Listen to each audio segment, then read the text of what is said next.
So leaving the MTC, it was the middle/end of December, and it was freezing here in Utah. And we flew into Villahermosa, and it was so humid and hot. I felt like I was sucking through a straw. It was like we were in shock. And I was like, okay, this is gonna be my mission. And I walked through the doors, and we're trying to get everyone through customs. But like, I could see our mission president and the APs on the other side, and I didn't know where to go because I was supposed to wait for the other missionaries, but they were still getting through customs. And I was like, there's my mission president, I really want to go meet him. And finally, they're just like, just come. So we went, and it was so cool. We were from part of this first group of American sisters to go to Mexico again.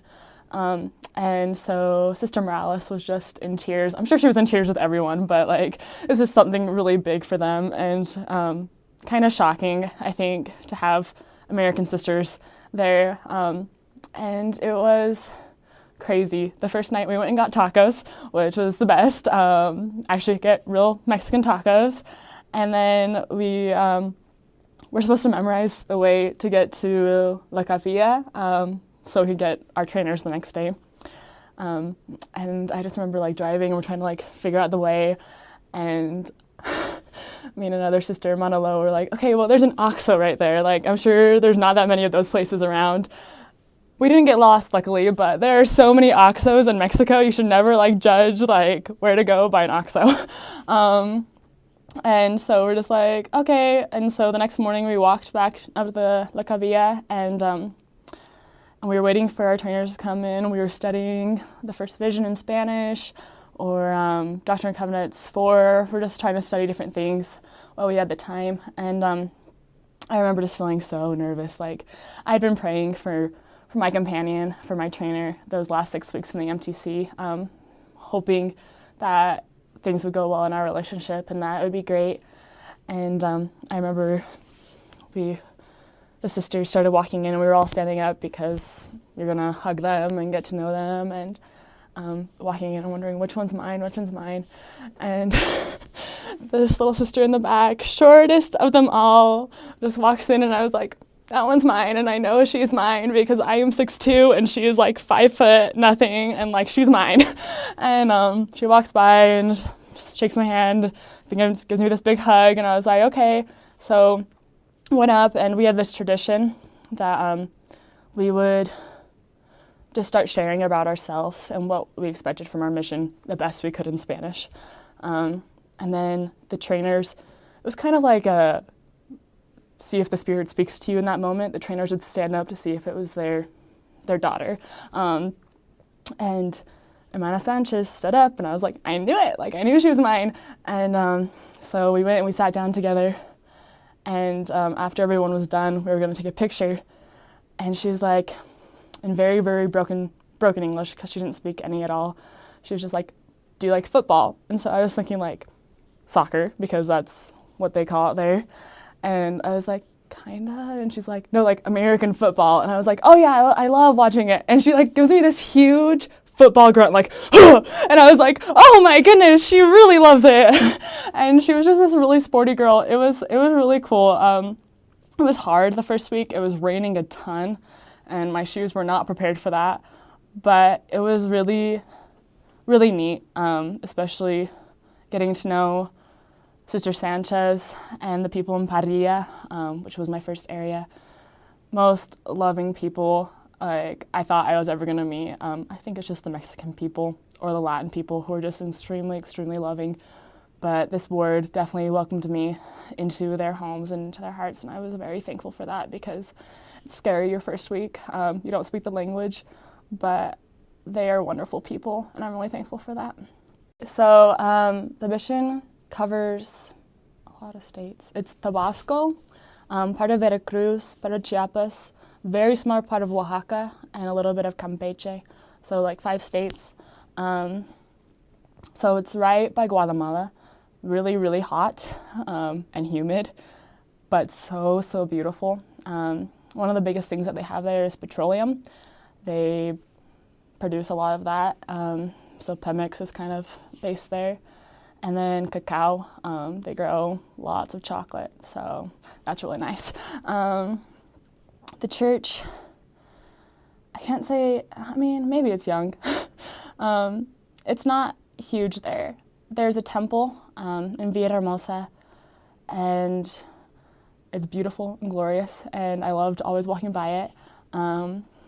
But there are, I think, 4 stakes in Tabasco, 3 or 4 stakes in Tabasco. I only served in 3 of them. And then in Veracruz, there are 3 in part of that mission. And I only served in Veracruz and Tabasco during my mission. I know in Chiapas there, I think, is 1 stake as well, Palenque, or Zapata. I'm not sure if it belongs to Zapata or Palenque, but and then Ciudad del Carmen has a stake. And then Oaxaca is part of the Acayucan stake in Veracruz. It's growing really fast. I got there right after my mission president got there, and it was kind of just like this switch of what was going on between mission presidents. A lot of changes in the mission, but really, really good changes. I remember my trainer always just saying, like, this is good, what's happening, this is really good. And right now I think it's the #1 baptizing mission in Mexico because of how many things were changed and the different techniques put into it. And really, really inspired. The members there are the most incredible people. They love missionary work. They are so willing to introduce you to their neighbors, to some random person they met on the street, to the woman selling tamales. They want to make sure that everyone gets to know the truth. So that's, I think, a really big reason why the church is growing so fast there. And I think it's really marvelous that it's happening. So people there are Christian. It doesn't matter if they're Catholic or Seventh-day Adventists. There's lots of those rock Christian churches around too. So they are very, very Christian, and they will always share that they know that God is real. And so that's something that was really helpful because you don't really always have to start from ground zero. You do have to make sure that they have a firm understanding of the Book of Mormon and that it's true. Once they understand that it's true, once they've prayed about it, it's all uphill from there. They are really willing to actually listen and to be converted.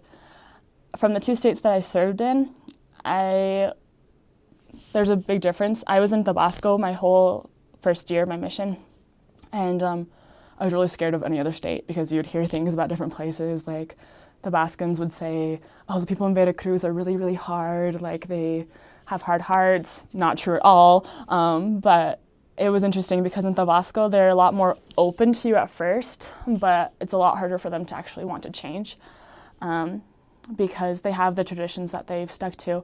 They love you right away, but they're not willing to change. But they want you to keep on coming and to keep on teaching, but that was something that was difficult. Whereas when I was in Veracruz, it was a bit harder to get into their hearts at first because they've gone through some really hard times recently. But once they feel the Spirit, it completely changes them, and they are willing to do whatever to have the truth in their life, which was something I thought was really cool. If I could do it again, I wish I had been more bold from the beginning. I was really nervous just talking because of my lack of the language. And I just remember one of my companions was like, Everyone Arm Connect, you teach with the Spirit. When you teach or when you speak, you need to speak more often. And I remember I was just like, okay. So the rest of the day, I was just contacting everyone on the street, and they were all wanting to listen. And I was like, wait, since when does this happen? Because usually if I contacted someone, they're like, because I was so scared. But just wanting to be bold and going forward, and that completely changed my mission. I was ready to talk to anyone on the street, and I think that's when I actually saw the change in myself, willing to actually know that He's going to put the words into your mouth in the moment if you're confident, and if you go forward and you know that that's actually going to happen. So my first area was Parrilla. It's about 20 minutes away from Villahermosa. It's a more rural town, and just small but really cool. I love the people there. Then I went to Comolcalco. It has Mayan ruins in it, just a few, but it was really neat. That's where they really grow cacao. And then I went to Deportiva. It was part of Villahermosa, right by the mission offices. And then I got transferred to Veracruz. I served first in Minatitlan, Juarez, and then I got transferred to Centro and Acoyucan. And then my last week in my mission, I got transferred back to Villahermosa to open area in Centro again. So Veracruz is also like connects with Tabasco in the part of petroleum. They do more of the factory work. So the zones there are Coatzacoalco, I just say Coatza. That's all they say. Coatza, Minatitlan, there's Mina Tech and Mina Mex. So they have two zones, and then Acoyucan. In Coatza, they have the factory work. They make sure all the chemicals get out that aren't supposed to be there. And so you have lots of factory workers in that area. Mina, you can also, there's like one plant in downtown Mina that cleans air, like the area, and you can smell the chemicals in the air, which is something that was weird when I first got there. I was like, what is this weird smell? But you get used to it. And then Acoyucan is a smaller area, more rural area, lots of hills. Like, it was the coldest part of the mission, which isn't saying much because it was like 80 degrees was the coldest it ever got. But it was more hilly and more windy. Veracruz, the people there are so good. Very, very, very humble people. It doesn't matter what circumstance they come from. If they're from more higher economic status or lower, they are just humble and good people, really willing to change and to become better. They also are known for having the best food. Actually, Oaxaca is known for having the best food, but all the Oaxaqueños move to Veracruz, and then Veracruz gets really good food. So I ate really well when I was there. They have these things called mamelas that are very, very common.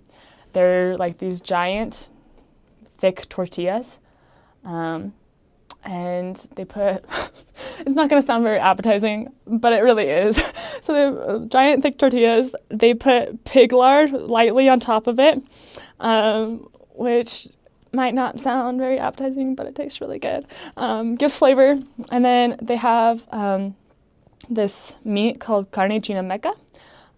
All the Chinese that have immigrated to that part of Mexico, they it's kind of like beef jerky, but it's pork jerky. They just hang out the jerky there.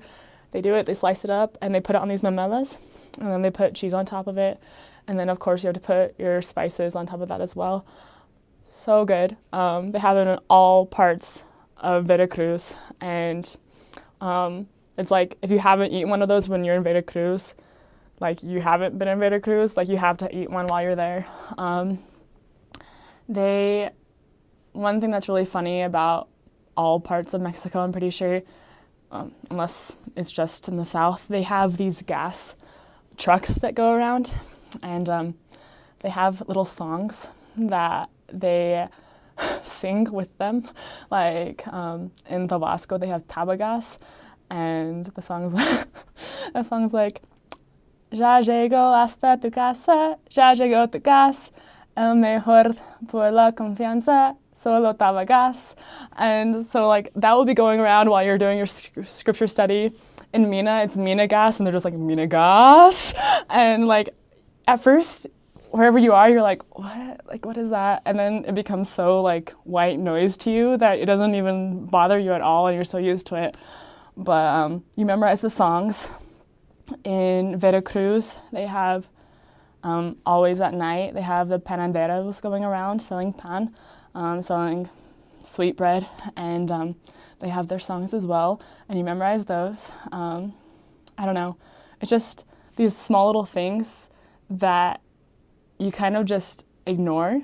They become so part of your life, But at least for me, when I came back home, I missed it so much.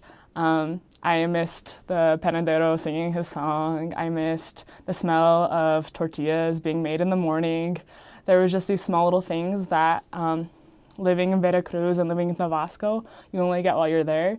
And then you come back and you're like, wait, this is missing from my life. So both in Tabasco and Veracruz, you will find salamanders everywhere you go. They just live in your apartment and you just live with them. In Veracruz, I feel like there was more. Like, they were everywhere. They were in the La Capilla. They were in the baptismal font. You get used to them. They're there. The cucarachas are everywhere. They swarm you, but it's also chill. I guess, yeah, Veracruz, the main difference is the weather. It is colder up there than in any other part of the state, like any of the other states. When I got to Mexico, it was so hot in December, and then the next December when I was in Veracruz, I was wearing like 2 sweaters because I had first become accustomed to the weather, but second of all, it was freezing to me when it was only 80 degrees. The winds blow really, really hard there because it's so hilly, and blows hard. You can like hear the wind going past you in those areas.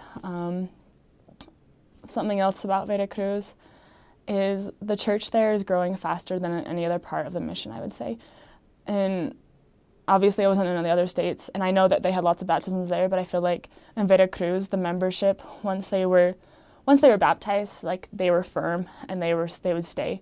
It wasn't just because of their favorite missionaries or favorite things. It was they knew it and they would stay. The different zones or the different stakes were competing, per se, to get another temple.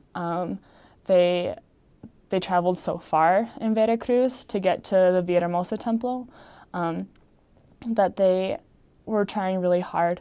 And I remember talking to one member, and she said, yeah, one time authority came and said that if there was going to be another temple, there would have to be another stake in one of these areas. And in Cuatza, there would have to be 2 more, and in Mina, there'd have to be 1 more, and Acayucan, there'd have to be 1 more, and they were just kind of like racing. The members were like trying to like race to make that other stake happen. I don't know if they're going to get another temple anytime soon because, you know, that's not just by numbers, it's also by where it has to be, but they really want it because they know if there's a temple there that there's going to be more blessings, and that more people will probably find more interest in the church because, at least in Villahermosa, they knew if people passed by the temple, they'd be like, what is this white church? And they'd want to know more, and they kind of wanted that in Veracruz as well. Yeah, so Tabasco is known as the Eden de Mexico, so it's the Garden of Eden of Mexico. It is green, it is beautiful, it is so hot, but it's wonderful. The people there are known as Chocos, and they technically have their own language, they say, which really is pretty much just taking off the S and everything, but speaking extremely fast. And I don't know, they have certain phrases that you have to learn really fast, like que si te puede or nada puede, or they say que pasé instead of que pasó. Just really, really fast though, so you have to kind of catch on to that. If you want to impress people when you're only 4 months into the mission, you just say a phrase in Choco and they're like, wow, she's been here a while, and you're like, no, I've really only been here 4 months. But so that, they love hot food. You know, you think just like Mexico in general is like hot food, jalapenos, whatever, but no, they really love hot food. They eat habanero chile all the time. They have this salsa called chimay that is only habanero chili, and they have like the different spice levels of it too, but it's all spicy at first, and then you're like, oh, I can handle this one more than this one or whatever.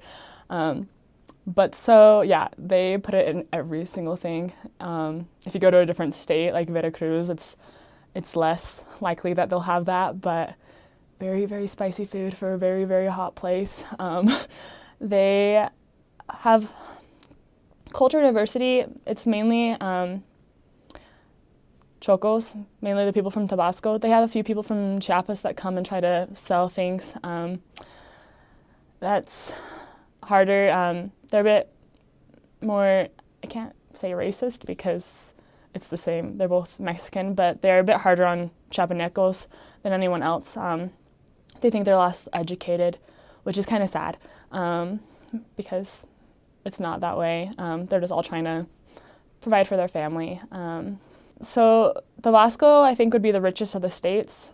Maybe Ciudad del Carmen as well, just because that's kind of a transport place in Campeche. But Tabasco has Pemex, which is the big petroleum place of Mexico. And so you'll have lots of the jefes who are in charge of everything, management, everything, who will be in your wards. And so you'll have like the richest of the rich, but then you also have the poorest of the poor in Tabasco. So it's this huge socioeconomic differences. I remember in Comulcalco, one of my areas, we'd be walking along the street from where we lived in that area and keep walking. And on one side from where we lived, right by the chapel, we had dirt roads, really poorly constructed houses. And then if we walked the other way, you would have first a pavement road, and then you would have a stone road, and you would have these different roads depending on how rich the street was. And that was something that was really interesting to me. Huge contrast of how the people lived within a block of each other. And so the people on one side, they would be the workers for Pemex who went and dug holes and did the small menial things. And on the other side, you would have the bosses who controlled everything and barely touched petroleum at all. And that was something that was really interesting in Tabasco. So. There are cool places in Tabasco that I've never been to. They have Las Chopas, which are these waterfalls in one of the areas that the elders served in. Never got to go to it, but the members spoke so highly of it because it was this beautiful place that people who came to Tabasco specifically went to go see these. I wish I had gone to them, but that was something really cool. In Comulcalco, we had Mayan ruins. We got to go 3 times. It was really sad. I didn't really know that we had Mayan ruins until the end of my time in Comulcalco, but I went and it was really neat just exploring it.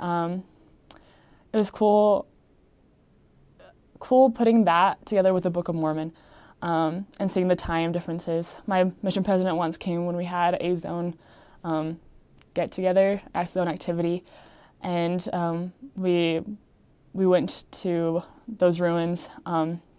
And he just kind of was going along with the story of the Nephite and the Lamanites with these ruins. And you could see just kind of that change where they had this plaque of like the war that was happening. And you could kind of just imagine it in Book of Mormon times or like right after during that time. And I thought that was really neat.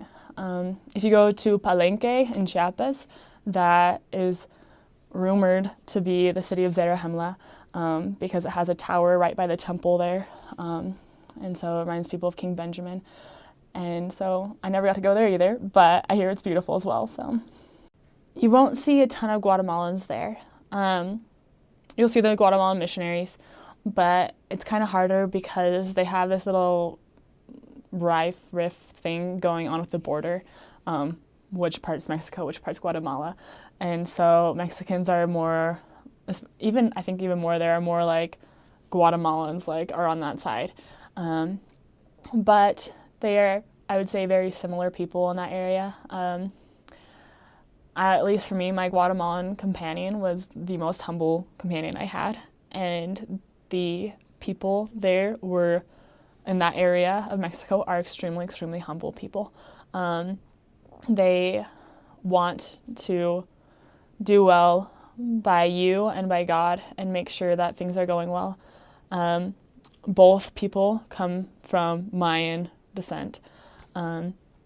So they have certain aspects that you'll look and you'll be like, oh yeah, that's definitely Mayan. I guess I'm tall anyway, I'm 6'2", but they're very short in that part of Mexico. If you have northern Mexico, you have taller, wider-skinned people.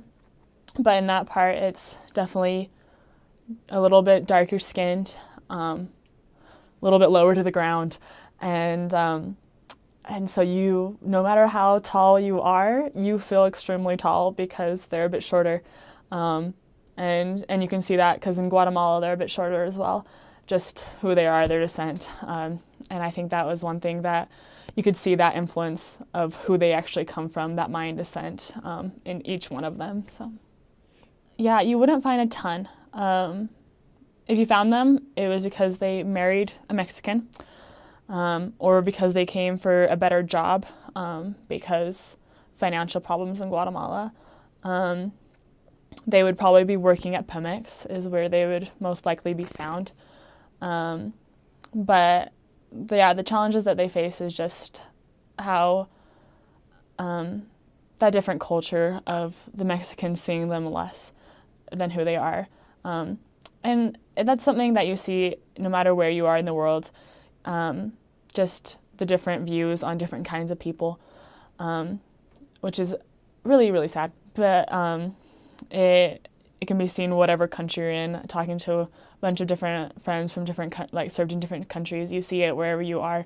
And they saw in Mexico the people on the other side of the border as less and less fortunate and not doing as well in life.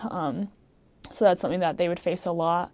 But they would be there if they got married or if they were working at Pemex probably. And yeah.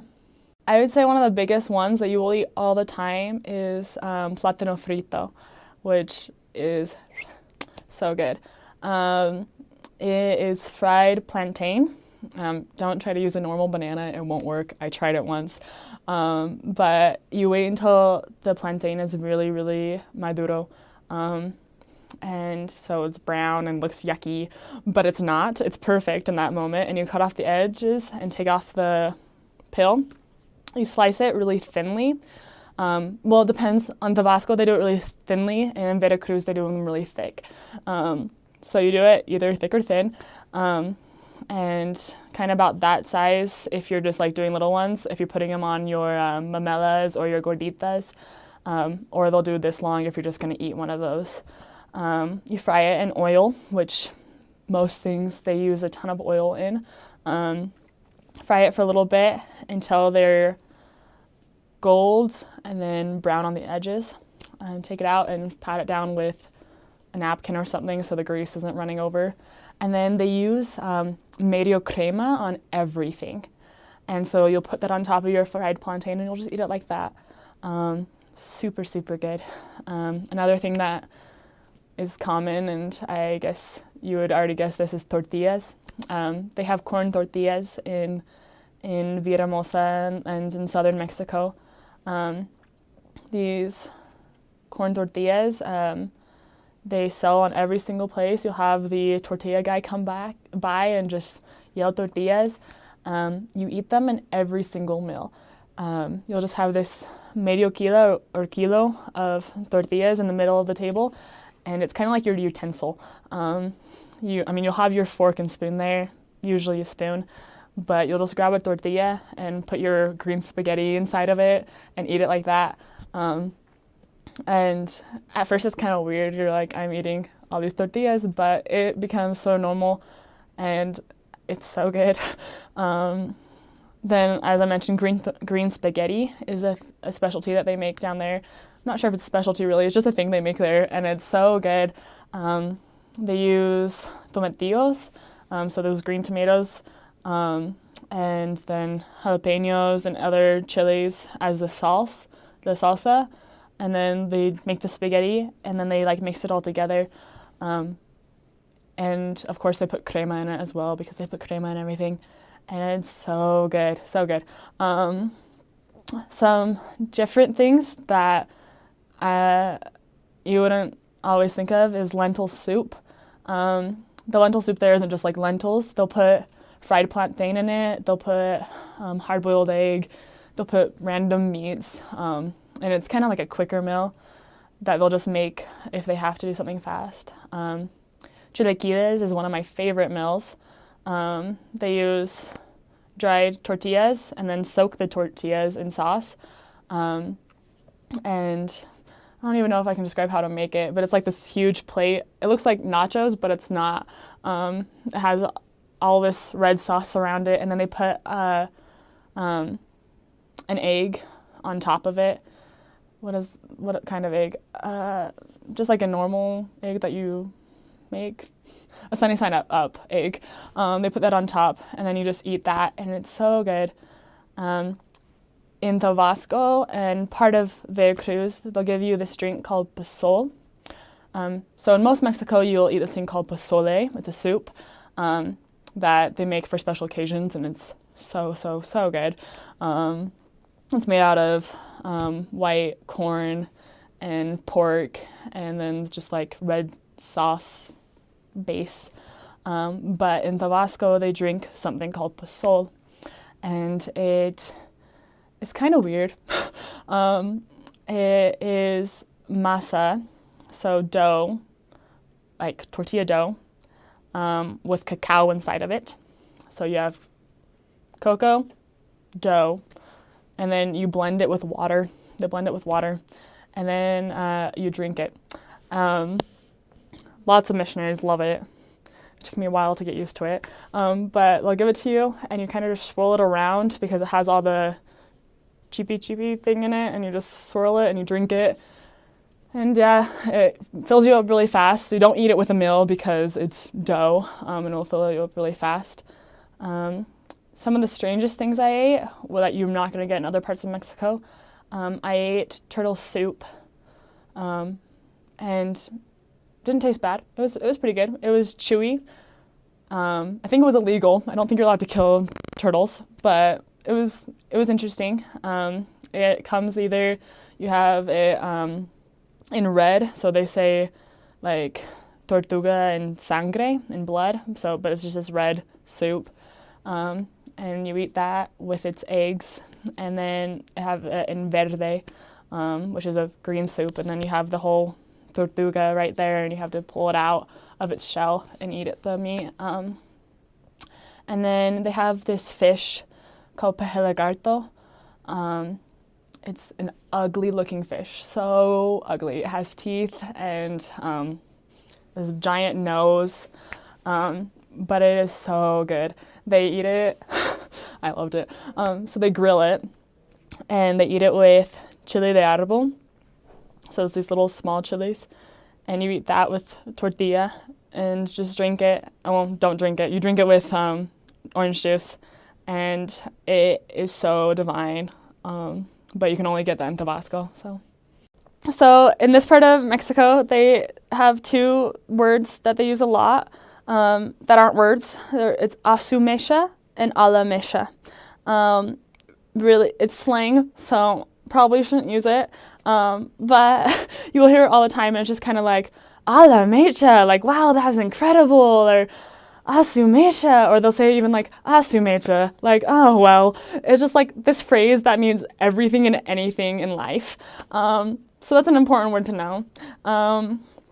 Something else that they always say is si Dios quiere, which really means we're not coming. Like, you'll be teaching a lesson, and you'll be like, are you going to come to church with us on Sunday? And they'll be like, si Dios quiere. And you're like, yeah, well, God wants you to, like, but it really just means like, well, if God forces me to be there, I'm going to be there. And you're just like, that's not going to happen. So that's another phrase that I think is something else that they say in this part of Mexico is the word todavía means like, well, still or yet or something like that. And they'll just end their phrases with that. They'll be like, todavía. And, or it'll be like, it doesn't make sense in other Spanish if you're just like, say something, or like something's happening and they're like, todavía, like that doesn't make sense. But there just means like, oh, that's still happening to you? Like that's really still going on? And so I think that's also something you should know. It won't make sense if you speak to your friends coming back home who served in Argentina or in Ecuador. They'll be like, what are you saying? But that's something that will happen there. And then they always say algún día. Pues algún día, like maybe one day I'll go. Algún día, or hopefully that will happen one day. And then another word that is my favorite word in Spanish, is ojalá. It's a lot faster than saying espero que sí. So you're just saying, I hope so. Like, ojalá que sí. Ojalá that this will happen in your life. And so if you say that word, they'll be impressed that you know that, because only a few people know it right away. So yeah. So in Mexico, they have lots of hand signs. Like, number one thing I wish I had known before my mission was the nonverbal communication that they did. First is yes and no. This is actually Mexican Sign Language, which I learned a little bit of. This is yes, this is no. We use it a lot while we're eating, because unlike here, like, you have conversations all the time. So if someone's asking you a question, you'll just be like eating and you'll still be nodding your head at the same time, but you just do that. And RMs, we come back and we continue to do it for the rest of our life, I'm pretty sure. I'll see people who are doing that and I'm like, yes, I know that they served in Mexico, because like that is just a Mexican thing to do. It's kind of like a way to say like, oh wow, look how cool you are. They go like this, like, whoa, look at you. And like it's kind of a sarcastic thing to do, but also joking. So if someone's like, oh, I did this really cool thing, you're just like, whoa, you're awesome. Then they have one to say that you're cheap or that someone's cheap, and you just go like this, like, ay, que codo.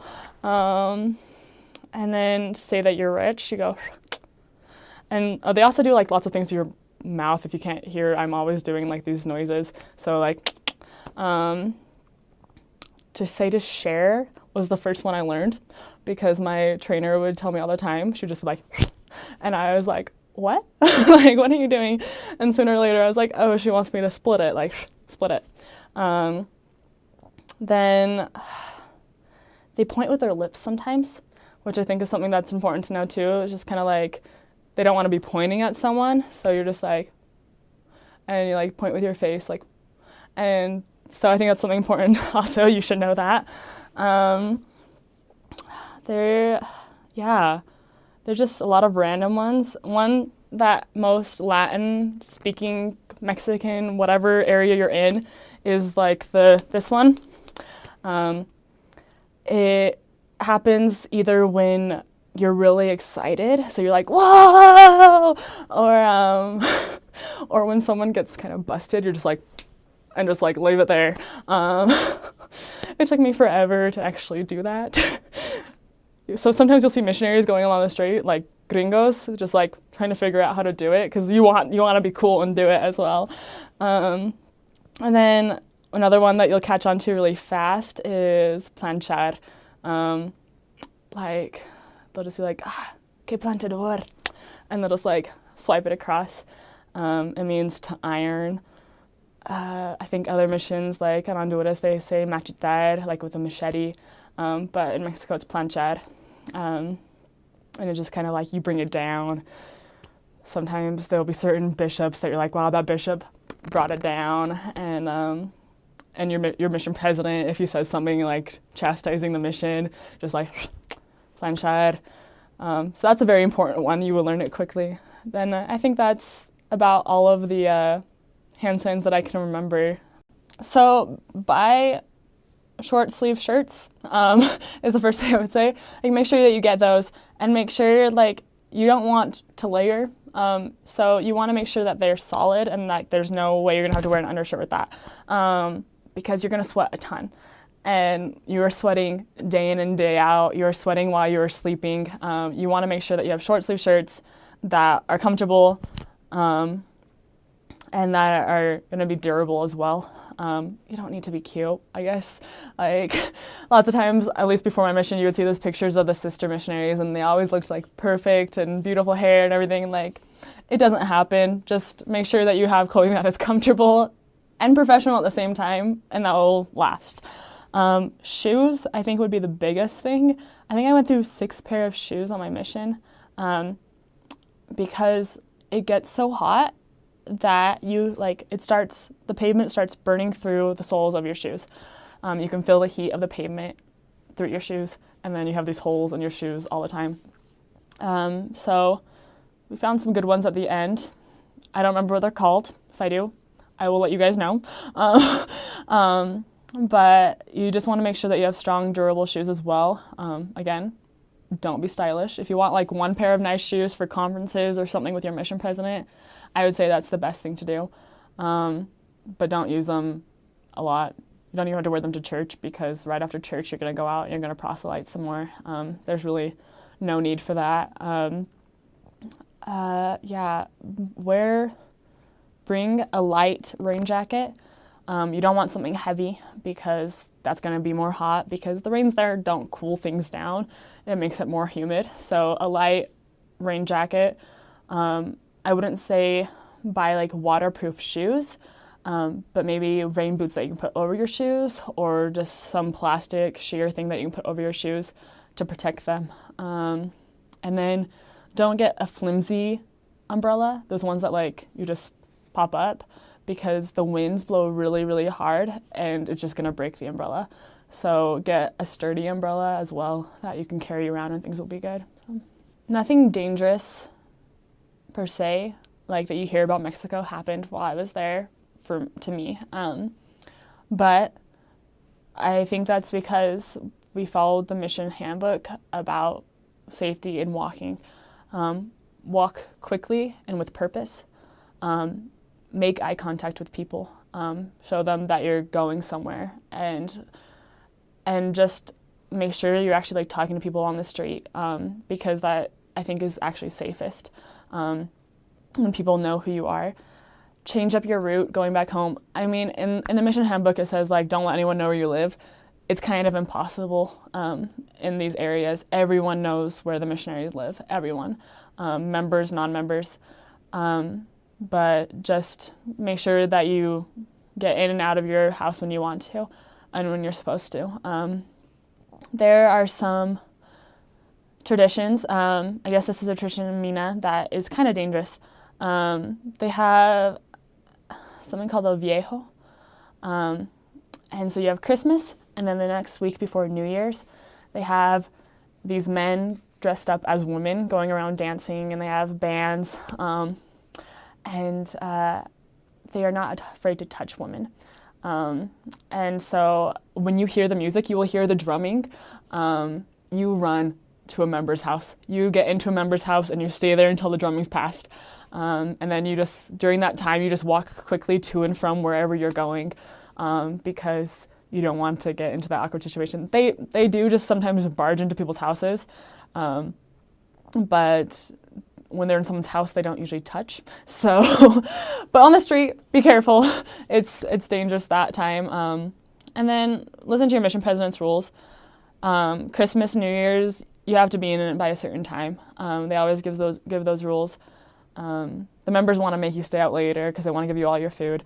But make sure you're in there, especially, again, in Mina, they have El Viejo, and what they do with that is they make this doll, a personage doll, and they put like those fireworks that you just throw on the ground. I don't know what they're called. They put a bunch of those inside of them, and it's made out of a bunch of cloth and all these things that can burn really easily. And then they light it on fire at New Year's, and it burns for like 6 hours. So you don't get to sleep that much that night, but just make sure you're inside before that happens. It's kind of dangerous. So I feel like as sisters, we don't want to offend people. We want to love everyone and be kind to everyone. And that's a wonderful gift and skill I think sisters have. But I also sometimes think it can be used as our downfall. I know lots of times I'll run into return sister missionaries who had something that they should have told their companion. And because they didn't, this stress and this angst and this anger kind of just built up with them until they had transfers and they didn't have to be with that companion anymore. So thankfully, during weekly planning, you get a time called companionship inventory. Use that time wisely is what I would say. Use a compliment sandwich if you have to. Just say something wonderful about your companion and then say something that could be fixed. Don't blame them. Don't ever blame, because that's wrong. But say like, hey, use iMessages is I guess what I'm trying to say. this is something that I've noticed. It hurts me when this happens. I was wondering if we can improve in this. And then compliment her again, because there's something wonderful about every single one of your companions that you're going to find. And if you don't talk about the little things that might be harming your companionship, that's going to harm your whole relationship, and then it's going to harm the work that you're doing in that area. And then members notice is what I guess is the biggest thing. Members notice when the missionaries aren't getting along. They don't bring things up because members don't do that. They'll gossip about it with the next missionaries that come in and talk about what happened, but make sure that you are talking to your companion so that things aren't noticed in the ward and that there's not that problem, because you want to make sure that there's all the harmony and you're not going to offend anyone, really. You might be afraid that you're going to offend your companion by saying something, but I guess the part is, like, everyone knows that there's something going on and they're just afraid to say it, so just make sure that you're the one that's honest and things are going to turn out okay.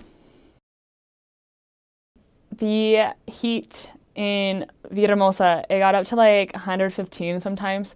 Like, you could feel the heat come through the soles of your shoes, and if your fans didn't work at night, you were sweating a ton in your bed. You would take a cold shower before you went to bed because you needed to have something cold in your life, which, yeah, it's really bad. So I had just gotten to Akayuka in one of my areas, and we went to eat with the bishop's wife, and she didn't mean to, but she gave us fermented pineapple juice, which is actually a really common thing in Mexico because they just leave it out. But my companion had taken a pill earlier that day for a headache, and because of the fermented pineapple juice, it opened up like pores or something, I don't know, and her lips started swelling after the lunch, and I was like, oh, like, what's going on? And she's like, we called the mission nurse, and she's like, oh, I think it's an allergic reaction, just make sure it like goes down. So we're like, okay, so we're watching it and it goes down. So we go to bed, and at like 1 a.m, I like had an impression to like wake up. Like, I just woke up and I saw my companion running in from the bathroom and her tongue was swelling up in front of me.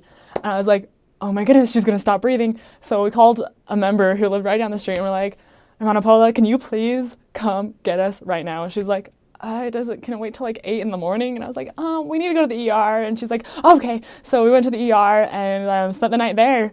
And that was probably the craziest experience I had on my mission. So she took the wrong pill. She actually took something she was allergic to. And then the fermented pineapple juice, it like opened up the pore in her lip, and also the citrus opened something in her tongue.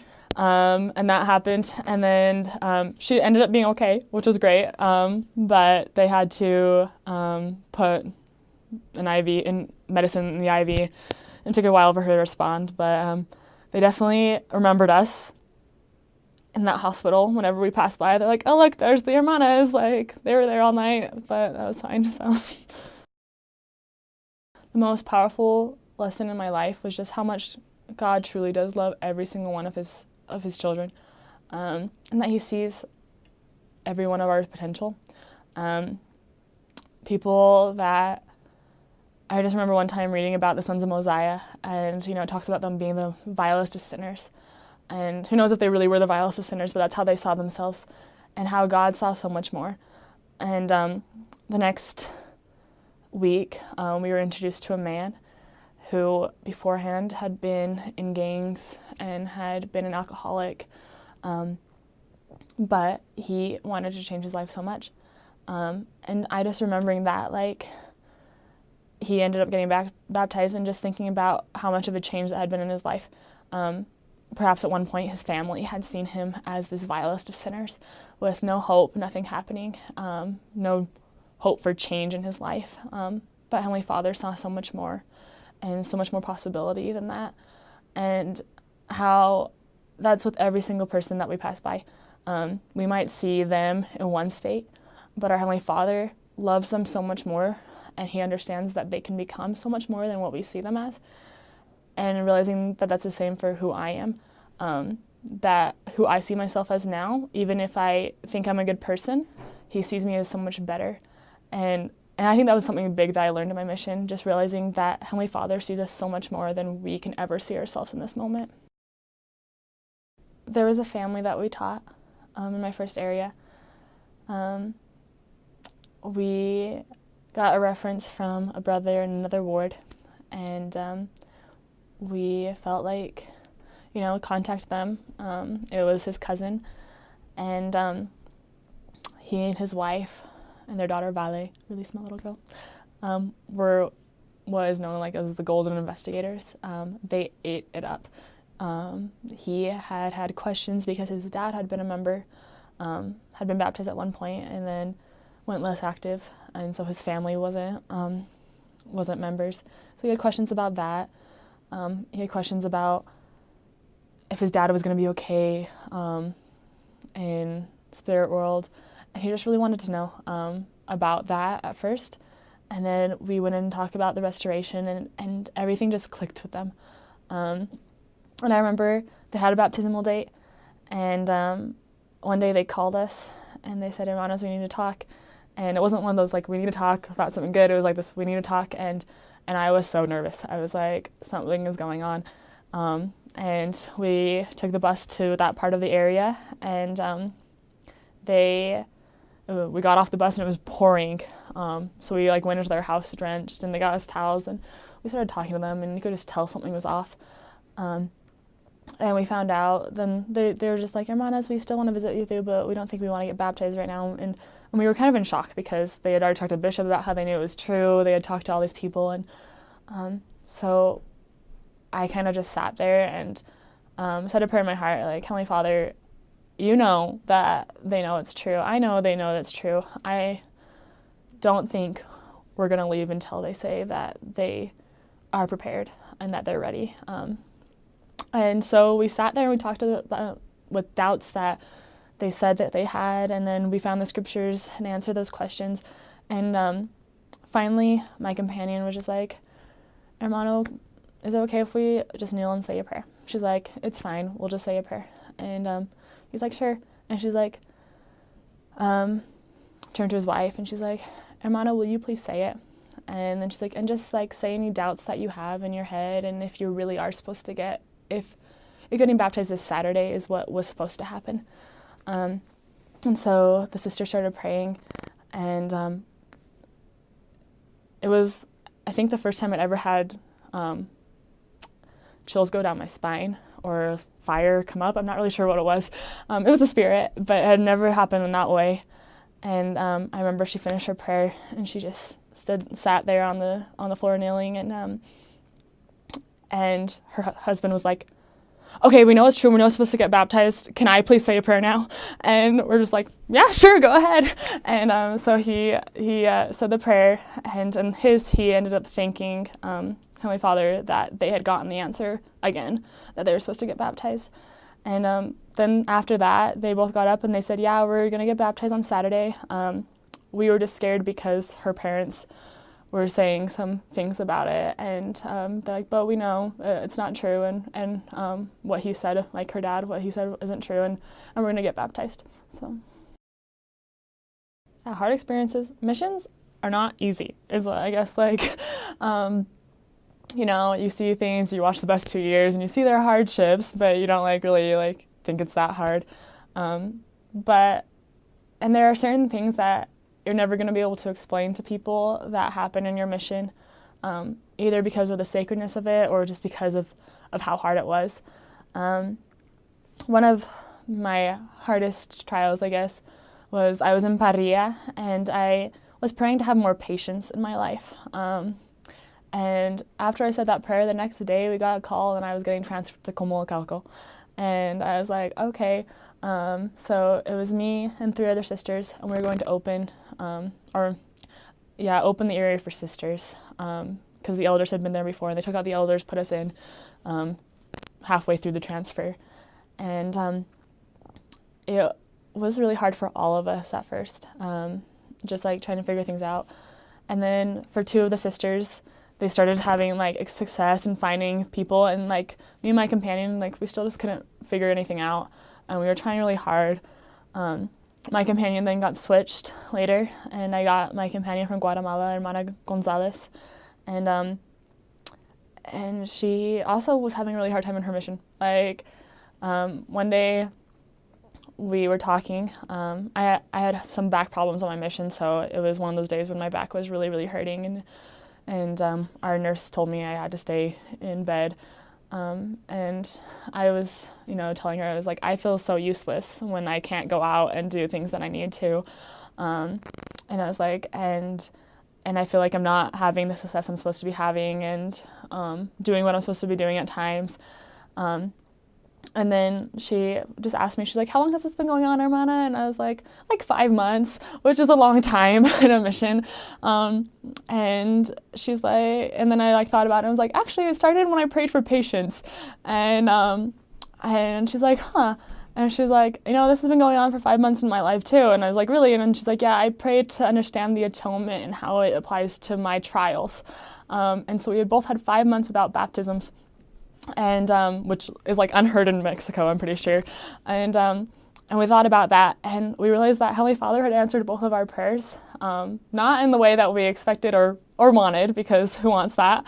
But we both understood that He does answer our prayers and understands what we need to learn from that. I had definitely become more patient during that time, and understanding that even with all of my efforts, even trying to do everything I was supposed to, it wasn't always in my control, and that people had their agency, and that I couldn't force things upon people, even though you sometimes really want to, because you're just like, that's true. And she had come to understand that Christ understands those pains that she's going through, the pains of her heart, not just our sins and not just our sicknesses, but He understands the quiet little pains in our hearts. And I thought that was something really interesting, that through those 5 months without baptisms, we would both come to grow closer to our Savior in some way or another. I would say make sure to enjoy every single moment of your mission. There's going to be hard times. It's not easy at all. There's going to be really hard times. I just really think about one time my mom emailed me, and she said that she had found this thing on my Facebook feed where one of my friend's mission presidents had said the mission was 99% pain, sweat, and tears, and 1% joy. And I was like, that's not true. No offense to that mission president. But I feel like the mission is supposed to be all joy, but it's comprised of the pain and the sweat and the tears that you go through as well. That's just part of the joy, because you get to grow from that. So take time to grow and to learn. And then just really enjoy the people you're with. I love the Mexican people with all of my heart. They are the kindest, sweetest, most loving people you will ever meet. They will welcome complete strangers into their homes to make sure that they have something to eat, to make sure that they have a little to give to their family. They want to make sure that everyone is well off. They care and love about everyone. So learn from them, learn from their examples. I thought I was a really good person before my mission. I probably wasn't that bad, but I know that because of who they are, I grew so much and have become a better person and more caring and more able to discern the needs of others. So I'd say make sure to take time to learn how to do that from them. I just remember the plane ride over. It was amazing because, you flew over. I flew into Mexico City, and so Mexico City is huge. It goes on forever.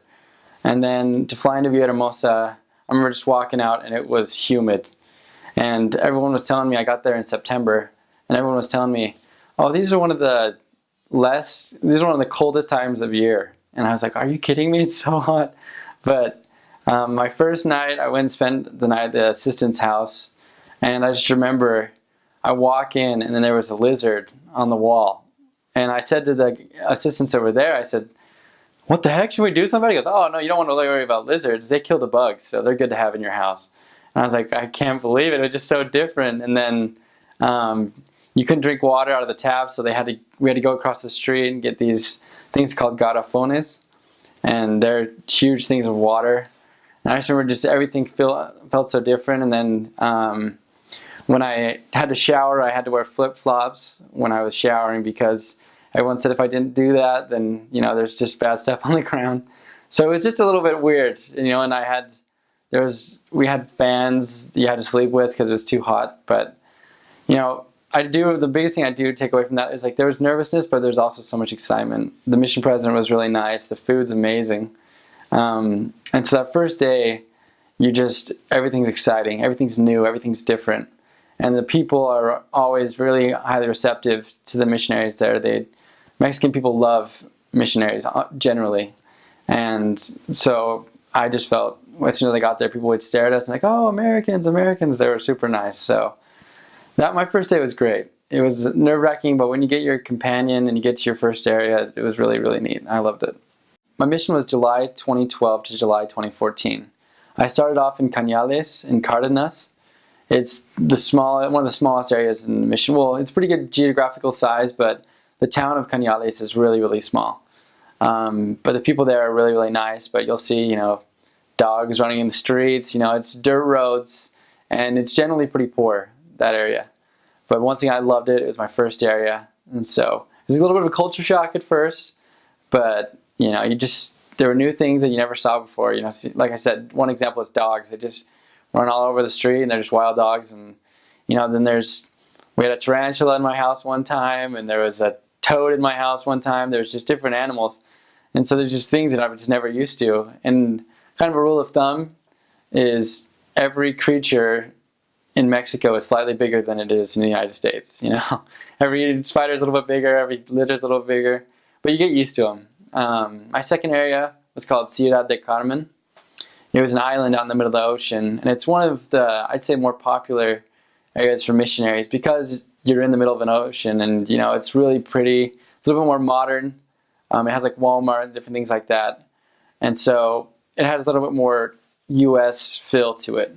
There is like oil workers are there, and so it's a little bit richer area.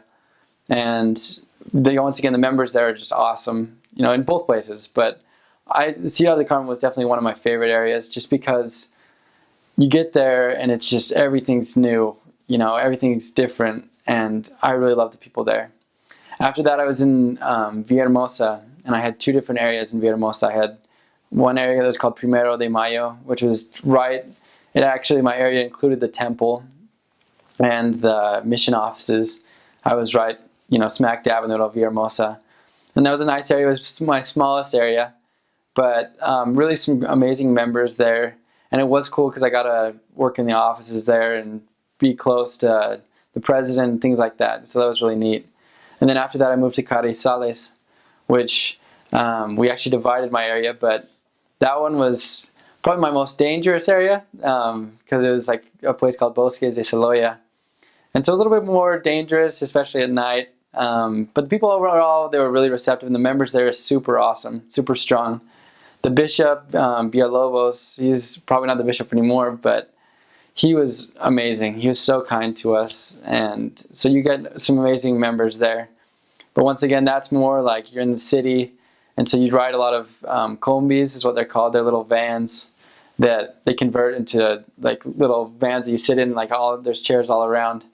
And so you're in combis a lot, you drive in taxis, and the taxi drivers are absolutely crazy. Every day they just are the craziest drivers, but they all seem to, you know, everyone's crazy though, so it kind of works out, you know. They all know how to drive crazy. But my last area was called Tenosique, and it was out in the middle of nowhere, and it was amazing. I loved it. It was more in the jungle. It was not too far from Guatemala, and they had these little things called pochimobiles, and they're like these three-wheeled vans they take you around in, and they were super fun. And so I love that area too. It's just different, you know, because you're in the middle of the jungle-ish feel, and you kind of don't realize you're like on the ride down. You're going, where on earth is this place? Because it's just jungle, jungle, jungle. Then you finally find Tenosique. But all my areas were so different. You know, there was an island, there was a dirt poor town, there was a city, and then there was a jungle. But they're all amazing in their own way. And so that's what you'll find is in the Villahermosa mission. Every area is different, but they're all pretty in their own way. It's so green, and it's so beautiful. There's animals and the plant life. I mean, anything grows down there. And so all the food is very natural and everything like that. So they're all different, but I loved every single area. They're all neat. Well, the church is growing really fast there, especially when we got the sister missionaries. That was when we really started taking off more and more. And when we did the age change, we got this influx of missionaries. But there is one temple right in the city, right in the center of the city of Villahermosa, and it's a really pretty temple. It's a small temple, but it's really nice. And there's different amount of stakes. I think there's right around 7 stakes in our area, and then there was 1 district in our mission. And there's different states. There's Tabasco, which is where Villahermosa is. There's Campeche, which is what Ciudad de Carmen. There's like Acayucan and Coatzacoalcos. They're all part of Veracruz. Those are main states that are there. And the church itself, the members that they do have, they're a lot of recent converts. You know, it's the bishops usually and the stake president, stuff like that. They usually haven't been members too long. But in some ways it's really neat because you get these really enthusiastic people that are working with it. Usually it just kind of depends on the ward. You'll have as little as 30 people each week, or you'll have as much as 150. It just kind of depends on your part of the mission. My first area, for example, was a really, really small town. It was dirt roads and everything like that. But we had 80 members. And then one of my areas, when I was in the middle of Villahermosa, in the middle of the city, you know, you think you'd have more members. We only had like 40 to 50. So sometimes those small rural areas actually have the highest number of members because everyone in that town just kind of bands together and keeps each other going. But, you know, it's predominantly Catholic. Pretty much everyone there is Catholic, or there is Jehovah's Witnesses as well, and different faiths. There's all over the place, but Catholic is pretty much everyone you'll talk to is Catholic, or their grandparents are Catholic, or their mom and dad are Catholic. But they do really respect people that will go out and teach the gospel. And so there's a lot of people really willing to talk to you and get to know you. And so I felt like, on the whole, people were really receptive, even if they weren't necessarily interested in joining the church all the time. But they would always let us come in and kind of hear us out. But, you know, I think the church is just getting stronger and stronger. And it's actually one of the, in Mexico as a whole, it's one of the highest, you know, populations of members outside the United States for one country. And so there's so much going on. But, you know, it just, you'll find some of the greatest members of the church in Mexico. And you'll find people that, you know, that are struggling and different people like that. But the people that are there are so generous and they just love the missionaries. They always love the missionaries. So I really liked it. I loved it. Mexico, like a lot of other places in the world, the biggest thing that people struggle with, members and non-members, is either the law of chastity or the word of wisdom. I'd say when they're members of the church, they usually don't struggle with it as much, but that's like the biggest obstacle, is try to get people to come to church, is to do that. My advice, though, is to really work with the members. You know, sometimes you'll go to, you know, weekly meetings at the church, and it'll take a little bit to get people excited and involved. But if you can get the members as interested in missionary work as possible, try to take them out with you on visits and stuff like that, they really respond well. And they always love activities. So if you can plan good activities, if you can plan, you know, things that will get people to be part of the missionary work, then that's something that will really help your wards. I think also is to just not ever get discouraged. You know, people in the United States and people all over the world, they get frustrated from time to time, and they feel like, you know, not as interested in missionary work. But if you go in there with a positive attitude and really trust the bishop in the area, trust the mission president, you know, people, some missionaries, you know, they get down on their bishop, but he really was called. And so if you can just really be supportive of him, no matter who he is, no matter his imperfections, you can just stand by him and help him, then you'll be able to make your ward or branch so much better. And I think, you know, apart from that, try to get the youth involved.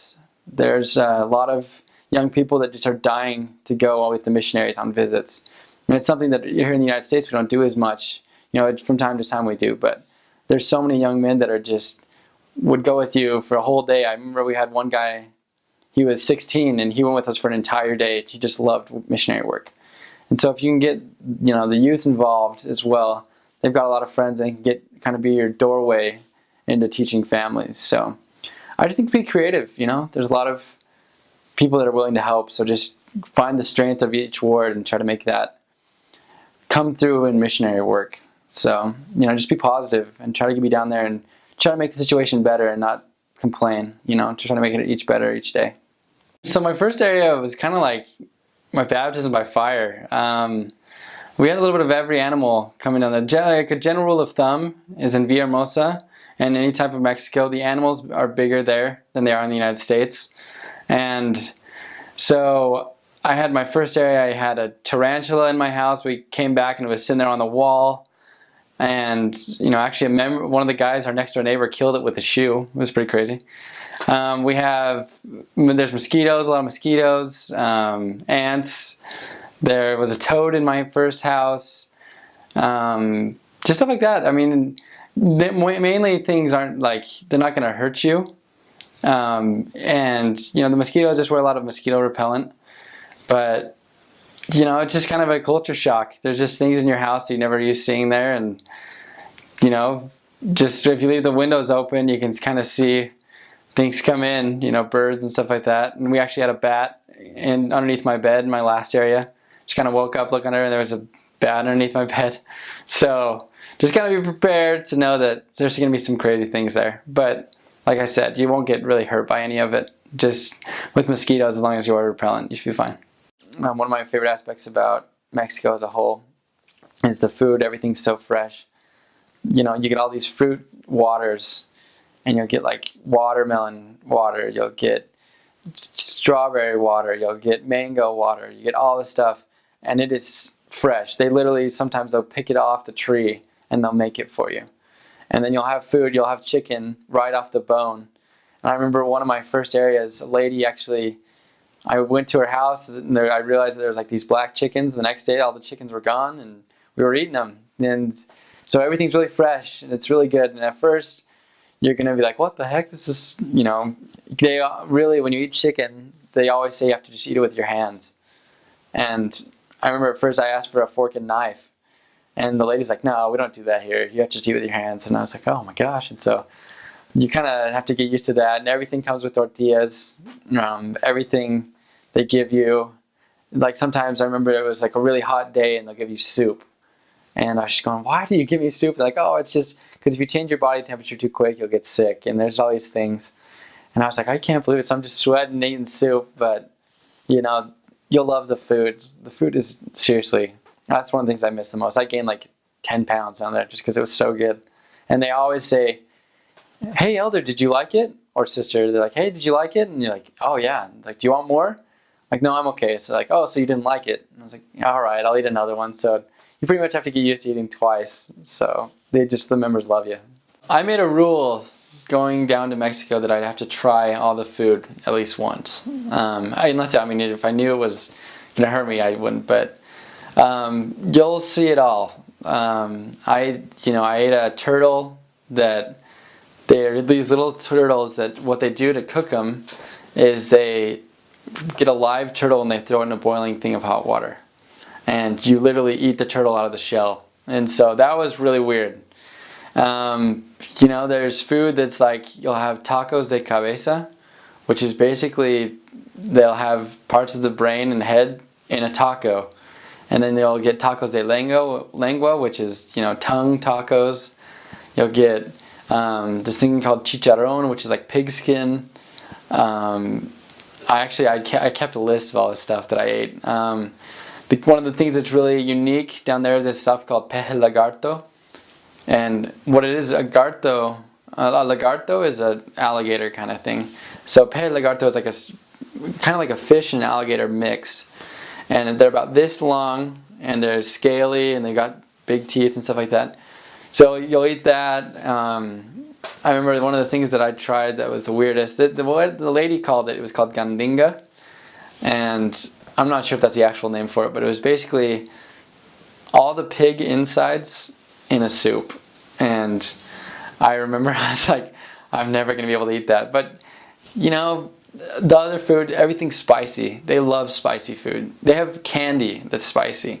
The little kids love spicy food. And so go into it knowing that there's going to be food that's spicy. But the members are usually pretty good, especially with Americans.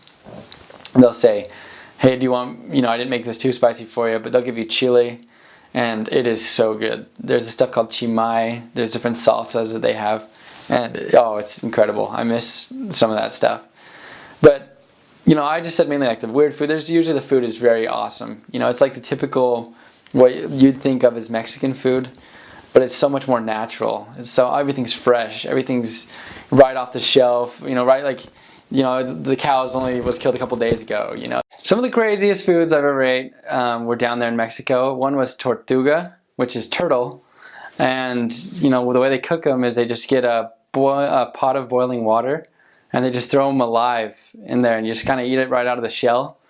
That was crazy. It was definitely a new experience. You eat tacos with everything in it. There's tacos de cabeza, which is head tacos of a cow, like a cow head taco, and tacos de lengua, which is cow tongue tacos. Another thing, there was this thing called peje lagarto, which a lagarto is alligator, and so it's just a small fish-like alligator, and they grilled those up, and it's got big teeth. It's about this long, and that was really, really weird, but it was actually really good. It was just different. Then there was octopus in its own ink. They called it pupusa en its propia tinta, and it was really weird to have the suckers still on there, and it was in its own ink. That was definitely different, but I liked it. It was, I wouldn't eat it every day, but it was good. And then the last one, which was probably there's chicharrón, which is like pigskin, and the absolute worst was this thing. The lady called it gandinga, but I don't know if that's the actual name for it. But it was basically all the pig insides in a soup.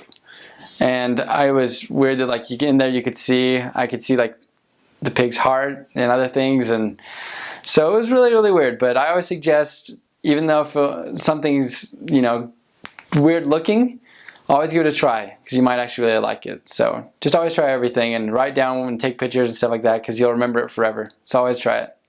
So the best food down there, in my opinion, one of them is tacos al pastor. And what they do is they have like this long metal pole, and they pile up meat all around it, and they have an open flame, and it spins. And then the guy that's in charge of it, he just gets a knife and cuts the meat right off that big thing. They call it trompo, which is like the top. And they cut the meat right off there and put it in tacos, and they put pineapple, that's just fresh pineapple, and salsa. Oh, it was so good. And they're super cheap. So you can find their taquerias, which are just little taco places, and you'll find those, and they just sell them super cheap. But oh, tacos al pastor, they're so good. I miss them so much. So in Mexico, there's a whole bunch of different hand signs they use. One of them is with boss. They'll call him the jefe, and they go like this. A different one they'll do is if someone is really cheap, they go codo, and so they rub their elbow. That means he's cheap. If someone has a lot of money, they hold this. It's like a big wad of money. So they always go, oh, bien rico. Another one they do is if they want you to share something. If you're eating a taco and it looks really good, they'll always go, and they'll put this across, and they'll go, oh, share, And then last one is if your mission president is kind of laying down the law, they'll call it planching. Or planching means to iron or like to correct. And so they'll do this, like, oh, presidente está planchando, and so he just does that. So all these different little hand signals you'll kind of pick up. But ask about them when you get there, and you'll kind of see how people do it. And then one last one is when they get excited, they'll do this. They go, ooh, and they'll kind of do that. And that just means they're really excited about something. So you'll just kind of see it, and it's kind of fun to watch people. And you'll use them once you get down there. And even when you're eating, if you have something in your mouth and you want to say yes, you do this. And if you want to do no, you'll do that. And you'll see returned missionaries all the time. They'll come back and they're always doing this, just, oh, you're eating something. It's like, oh, yes, So just kind of learn those signs and signals and stuff like that. And you have fun doing it. They love it when you try to integrate their culture into yours. And so try to learn those signs and use them. And people think it's really funny. And you'll have fun doing it. So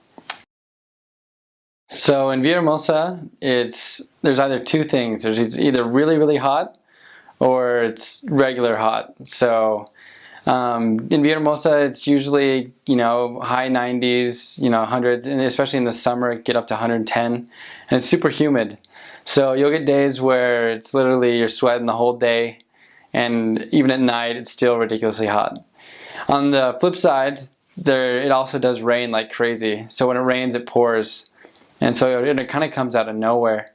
You'll be sitting there and then, we'll be walking along and then you just hear one thing of thunder and then it starts pouring.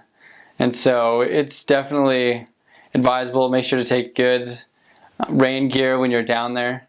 A good umbrella, stuff like that. And it will save you a long time, and do anything you can to get shoes that are waterproof because you'll definitely need them. But yeah, biggest thing is just know that it can get really, really hot sometimes. So I have like sweat rag, stuff like that, sunscreen, and also know that it can rain like crazy. But you really don't have to worry about cold. It's really never cold there. The medicine that I used pretty much was just ibuprofen and Pepto-Bismol. That pretty much covers everything you need. But every so often, if you want to take stuff like to cover calluses or anything in your feet, like any of that moleskin stuff, and packing wise, you don't want to take anything wintry, really. Anything you need, you can get there. So don't bother bringing any like coats or anything like that. And you don't need an extra suit. Some missionaries do get it, but I just say it takes up extra space. I end up giving mine away. So one suit's really all you'll need because you only use it to go to church and then for conferences and stuff like that. So don't do that. And then make sure to take a lot of short sleeve shirts. As long as you have sunscreen, you won't get sunburnt too bad. And you'll really be grateful you have them, because if you have all those long sleeves, you'll be dying. And they really don't want you to roll up your sleeves too much. They like the look of short sleeves better. So just kind of stick to those and you should be fine. I think the biggest thing that I learned in my mission is to really care about other people. It was the only time in my life that I actually just, pretty much all my thoughts were focused in on helping other people. When you go to a general conference, when you go to zone conferences, you're always thinking about your investigators. So it's cool to learn that, to take time to care about other people and truly think about other people and see how you can serve them. And to also remember that, even though it's a different culture, there are different types of people, that you'll find amazing people no matter where you are in the world. You'll find some of the most dedicated saints and people that truly love the gospel and want to be part of the work. And so never judge people by how they look. One of my last converts was a trucker, big beard, stuff like that, and he ended up being one of the nicest, sweetest guys, and had a really amazing family. So just really love people and get to know them, and you'll find some amazing people no matter where you go. How to sleep in a hammock. I'd never done that before, and I remember my first house I walked in and there was a hammock sitting there, and I'd laid in them before, but I never learned how to sleep in them. And my last area, I actually spent the most time sleeping in them, and so you kind of have to sit in there and you have to go kind of horizontal, and so that was kind of a skill, is how to sleep in a hammock and not get back damage. There's these things called trompos, which are little tops. So you kind of have to throw those and they spin, and you can kind of battle each other. We had to learn how to do that. There are different toys that are down there. There's ball in a cup that you kind of had to throw up and catch. And there's sticks you kind of threw up and you had to catch them in little holes. They were kind of just little random toys that you get good at as a missionary, because you kind of have them lying around your house, so you just practice every once in a while. And yeah, then apart from that, pretty much, just how to survive, how to know when you should eat something and not eat something, and realize how to eat properly and pretty much just eat everything with your hands. It was kind of a new life skill I had to learn, but it's cool. Some of the hardest experiences you'll ever find is you'll have people that seem like they're 100% willing to go and be part of the church, and then they just don't show up. And they'll seem so excited, especially when they're younger kids. They'll go and then their parents won't let them go. Or they're a young couple that's not married and they just won't get married. So they can't progress. And those things are so frustrating as a missionary, because you want to help them all. You want to help them progress. And then they just, for one reason or another, won't do it. And so what I learned from it is, you got to look for people that are really interested in the work and want to progress. And they will do whatever it takes to progress. And to love people, even when they aren't progressing, but to try to balance your time so that you're not spending all the time on people that won't continue in the gospel. That was one thing that was really hard to learn, because you all want to help everyone. And you go to love some people, but just make sure to find the people that are really prepared and help them. I never felt like I was unsafe, but there were a couple times. One time me and my companion brought a new missionary, and he went to go work with us one day, and we saw a couple guys just beat up one guy in the middle of the street. That happened a couple times where you'd see people beating up each other, and it was just all new for me because I'd never seen that. And especially it was broad daylight. I saw one woman get robbed, but generally, as long as you stay in good places, you'll be perfectly fine. But just remember that there are people out there, and there's people that can hurt you. So just make sure you're in the right places and don't carry money around and stuff like that. But yeah, I never got robbed or anything. But just keep your mind and your eyes open so that you can kind of avoid potential dangers and stuff like that. My last area, I was actually training.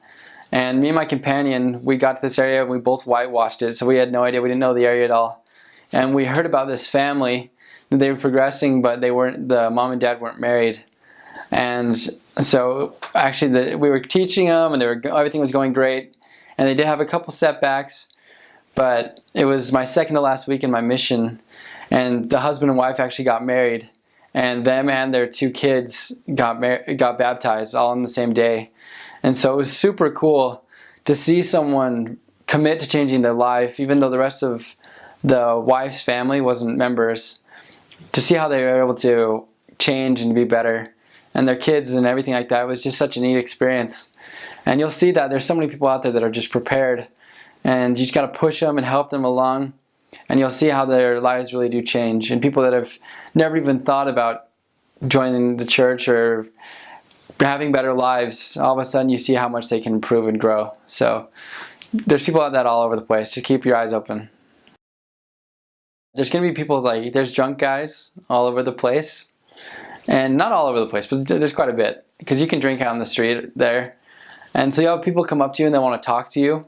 And when they go up to you and they want to talk to you and stuff like that, just kind of hear them out, but talk to them for just a second, but kind of leave as fast as you can, because they're drunk and they're not really going to remember.